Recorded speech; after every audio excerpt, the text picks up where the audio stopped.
என் அன்பு சகோதரிகளை வாழ்த்துகிறேன். 2-3 தினங்களாக சிப்பிக்குள் முத்து தேவ செய்தி கொடுக்க முடியவில்லை. கண்டிப்பாக அந்த தேவ செய்திகளெல்லாம் மிக அருமையான தேவ செய்திகள் உங்களுக்கு கொடுக்கப்படும். இந்த நாளின் சிப்பிக்குள் முத்து 7 மடங்கு ஆசீர்வதிப்பார் என்கிற ஒரு தலைப்பு. ஏசாயா 30:26. கர்த்தர் தமது ஜனத்தின் முறிவை கட்டி அதன் அடிக்காயத்தை குணமாக்கும் நாளிலே. எப்படி? கர்த்தர் தமது ஜனத்தின் முறிவை கட்டி அதன் அடிக்காயத்தை குணமாக்கும் நாளிலே. அந்த நாள் வந்துருச்சுன்னா அந்த நாளில் என்ன நடக்கும்னு சொல்லப்படுகிறது. சந்திரனுடைய வெளிச்சம் சூரியனுடைய வெளிச்சத்தை போலவும், சூரியனுடைய வெளிச்சம் ஏழத்தனையாய் 7 பகலின் வெளிச்சத்தை போலவும் இருக்கும். என்ன ஒரு ரசித்து நான் இந்த வார்த்தையை தியானித்தேன் பாருங்களேன். என்ன ஒரு அழகான வார்த்தை. தம்முடைய ஜனங்களுக்காக ஆண்டவர் கொடுத்த ஒரு ஆறுதலின் வாக்குத்தத்த வார்த்தை பாருங்களேன். சூரியனை சந்திரனை ஒப்பிட்டு கொடுத்தாரு. ஆனால் புதிய ஏற்பாட்டு காலத்தில் சூரியனே நமக்காக இறங்கி வந்து இருளில் இருக்கும் ஜனங்களுக்கு வெளிச்சத்தை கொடுக்க வந்தார் பாருங்களேன், நம்முடைய ஆண்டவராகிய இயேசு கிறிஸ்து. சரி, கர்த்தர் தமது ஜனத்தின் முறிவை கட்டி என்று சொல்லப்படுகிறது. முறிவுன்னா எதை சொல்வோம்? முறிஞ்சு போச்சு அப்படின்னா என்ன? ஒன்று திருமண பந்தம் சொல்லுவோம், கணவன் மனைவிக்கிடையே உறவு சொல்லுவோம், இல்லைன்னா உடைந்து போய்விட்டது அப்படின்னு சொல்லுவோம். முறிவு அப்படின்னு சொன்னால் இப்போது கால் முறிந்து விட்டது, எலும்பு முறிந்து விட்டது என்று சொல்லுவோம். இந்த எலும்பு முறிஞ்சிருச்சு அப்படின்னா டாக்டர் இந்த முறிவுக்கு என்ன ட்ரீட்மெண்ட் கொடுப்பாரு அப்படின்னு சொன்னால், மாவு கட்டு போடுவாங்க. அதை ஒட்ட வைப்பதற்காக அதற்கு மருந்துகளெல்லாம் போட்டு கட்டி வைப்பாங்க. அது கொஞ்ச நாளில் ஒட்டிரும் பாருங்களேன் இந்த முறிவு. அதே போல தான் உங்கள் ஆண்டவரும். நீங்கள் முறிந்து போயிருக்கலாம், உடைந்து போயிருக்கலாம், உங்களுடைய மனசு உடைக்கப்பட்டிருக்கலாம், உங்களுடைய வாழ்க்கை முறிவு ஏற்பட்டிருக்கலாம், உங்கள் பிள்ளைங்க உங்கள் வாழ்க்கையை முறிச்சிருக்கலாம், உங்கள் கணவன் உங்கள் வாழ்க்கையை, மனைவி உங்கள் வாழ்க்கையை முறிச்சிருக்கலாம். நீங்கள் சில வார்த்தைகளால் உடைக்கப்பட்டிருக்கலாம், முறிக்கப்பட்டிருக்கலாம். அந்த வார்த்தைகள் உங்களுக்கு தான் தெரியும். ஒரு மருத்துவர் எப்படி முறிந்து போன எலும்புகளை ஒன்றா சேர்த்து வைக்கிறாரோ, அதுபோல் உங்கள் வாழ்க்கையிலும் சத்துருவினால் ஏற்பட்ட பல முறிவுகள் இருக்கும். அந்த முறிவுகள் அத்தனையும் ஆண்டவர் சரி செய்வதற்கு உங்கள் பக்கத்தில் இருந்து கர்த்தர் தமது ஜனத்தின் முறிவை கட்டி அவர் உங்களுக்கு ட்ரீட்மெண்ட் கொடுக்குறாராம். அவர் தான் ராஜாதி ராஜாவாகிய இயேசு கிறிஸ்து ஒரு டாக்டராக இருந்து உங்களுடைய மனதின் காயத்தை, உடைந்து போன முறிந்து போன உங்கள் வாழ்க்கையை கட்டும்படியாக அதை கட்டி அப்படியே விட்டுறலைங்க. நல்லா கவனிக்கணும்.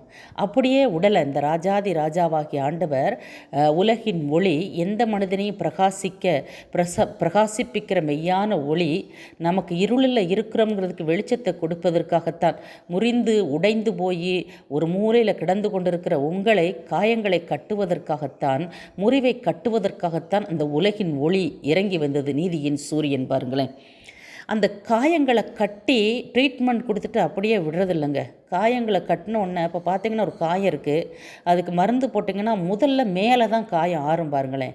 அடிக்காயம் ஆறுறதுக்கு லேட்டாக இருக்கும். இப்போ வயிற்றுலேயே ஒரு ஆப்ரேஷன்னா நமக்கு வெளியில் ஒன்றும் தெரியாது, மேலே இருக்கிற ஸ்டிச்சை ஒரு 7 நாளில் பிரித்து எடுத்துருவாங்க.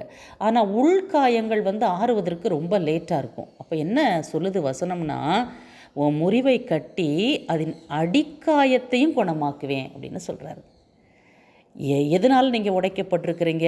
உங்கள் ஆத்துமா முறிஞ்சு போயிருக்குது, உங்கள் குடும்பம் முறிஞ்சு போயிருக்கு, பிரிவடைஞ்சு போயிருக்கிறது, நொறுக்கப்பட்டு இருக்கிறீங்க, காயத்தோடு இருக்கிறீங்க அப்படின்னா ஆண்டவர் கட்டுவது மட்டுமல்ல, வெளியிலே லேசாக கட்டி அப்படி ஆறுதல் சொல்லிட்டு போகிறவரில் அடிக்காயத்தையும் பார்த்து அதை குணமாக்குவாராங்க. அடிக்காயம்னா எதை சொல்லுவோம் சொல்லுங்களேன்? ஒரு ஆழமான காயம். எப்படின்னா ஒரு ஊமை அடி அப்படின்னு சொல்லுவோம். வெளியில் எந்த காயங்களும் தெரியாது, ஆனால் உள்ளுக்கு காயங்கள் பயங்கரமாக இருக்கும், வலியும் பயங்கரமாக இருக்கும். எத்தனை பேர் அப்படி ஊமை அடியை போல் வெளியில் சந்தோஷமாக இருக்கிறீங்க, வெளியில் எல்லாத்துக்கும் முன்னாடி சந்தோஷமாக ஹாப்பியாக அவங்கள காட்டிக்கிறீங்க, ஆனால் அடிக்காயம் ஆழமாக இருக்குதா, ரொம்ப காயமாக இருக்குதா, வெளியில் சந்தோஷமாக இருக்கிறது போல் நடிச்சுக்கிட்டு இருக்கீங்களா? அந்த அடிக்காயத்தையும் நான் ஆற்றுவேன்னு ஆண்டவர் சொல்கிறார். அது எவ்வளோ பெரிய ஆழமான காயமாக இருக்கட்டும், அதாவது இரத்தம் இல்லாத காயங்க. வெளியில் இரத்தம் வந்துட்டால் அது எல்லாருக்கும் தெரிஞ்சிடும். இந்த நிறைய பெண்கள் இந்த காயங்களை அனுபவித்து கொண்டு இருக்கிறீங்க. அடிக்காயத்தை, இரத்தம் வராத ஒரு காயம், ஊமக்காயம், ஆழமான காயம், அடிமனதின் காயம், கணவனுக்கு தெரியாத காயம், பிள்ளைங்களுக்கு தெரியாத காயம், ஒய்ஃபுக்கு தெரியாத காயம், பெற்றோருக்கு தெரியாத காயம், சொல்லவே முடியாது. ஆனால் ஒரு காயம் உங்கள் மனதில் ஆழமாக இருக்குதா?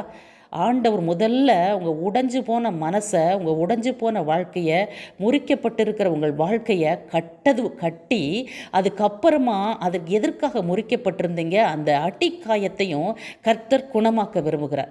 இப்படி குணமாக்கும் போது என்ன நடக்கும் தெரியுமா?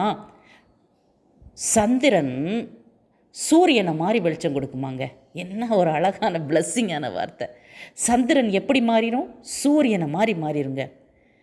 இரவில் வெளிச்சம் கொடுக்கறதுக்கு இந்த சந்திரன். ஆனால் அதே சந்திரன் இரவில் கூட சூரியனை மாதிரி பிரகாசித்து வெளிச்சம் உங்கள் இரவுகளையெல்லாம் தோற்கடிக்கும் அந்த சந்திரன் பாருங்களேன். அவ்வளோ ஒரு வெளிச்சம் சூரியனாக மாறிடுமா. ஆனால் சூரியன் என்ன ஆகும் அப்படின்னா, ஒரு மடங்கு சூரியன் இல்லைங்க, 7 பகலின் வெளிச்சம், 7 சூரிய வெளிச்சம் அதாவது சூரியனுடைய வெளிச்சம் 7 பகலின் வெளிச்சம் என்று சொல்லப்படுகிறது. 7 பகலின் வெளிச்சமாய் உங்கள் வாழ்க்கை மாறப்போகிறது. அது ஊழியமாக இருக்கட்டும், 7 ஆசீர்வாதம். அது உங்கள் வாழ்க்கையாக இருக்கட்டும், முறிவை கட்டி உங்கள் வாழ்க்கையை மீண்டும் கர்த்தர் சேர்த்து வைத்து உங்கள் காயங்களை கட்டி அடிக்காயத்தை குணமாக்கி இரவாக இருந்த உங்கள் வாழ்க்கைக்கு சந்திரனாக இருந்த காரியங்கள் சூரியனாக வெளிச்சம் வரப்போகுது. சூரியனாய் இருந்த இடத்துல கர்த்தர் 7 வெளிச்சமாக 7 மடங்கு ஆசீர்வாதம், 7 மடங்கு விடுதலை, 7 மடங்கு வெற்றி, 7 மடங்கு ஊழியத்தில் உயர்வு, எல்லாமே 7 என்பது பரிபூரணம், சம்பூரணம். 7 வேதத்தில் ஒரு முக்கிய இடத்தை பிடிச்சிருக்குதுங்க. 7 நாட்கள் ஆண்டவர் சிலுவையில் பேசின 7 வார்த்தைகள், 7ஆம் நாளில் ஓய்ந்திருந்தார் என்று சொல்கிறது. இப்படி 7 குத்துவிளக்குகள் மத்தியிலே வாசம் செய்கிறவர். 7 என்பது பரிபூரணம். அப்போது உங்கள் முறிவை கட்டி உங்களை அடிக்காயத்தை குணமாக்கி சந்திரனுடைய வெளிச்சம் சூரியனுடைய வெளிச்சத்தைப் போலவும், சூரியனுடைய வெளிச்சம் 7 பகலின் வெளிச்சத்தைப் போல உங்கள் வாழ்வு, உங்கள் சரீரத்தின் சுகம், உங்கள் ஊழியம் எல்லாம் 7 மடங்கு தேவன் ஆசீர்வதிக்க போகிறார். கர்த்தர் உங்களை ஆசீர்வதிப்பார்.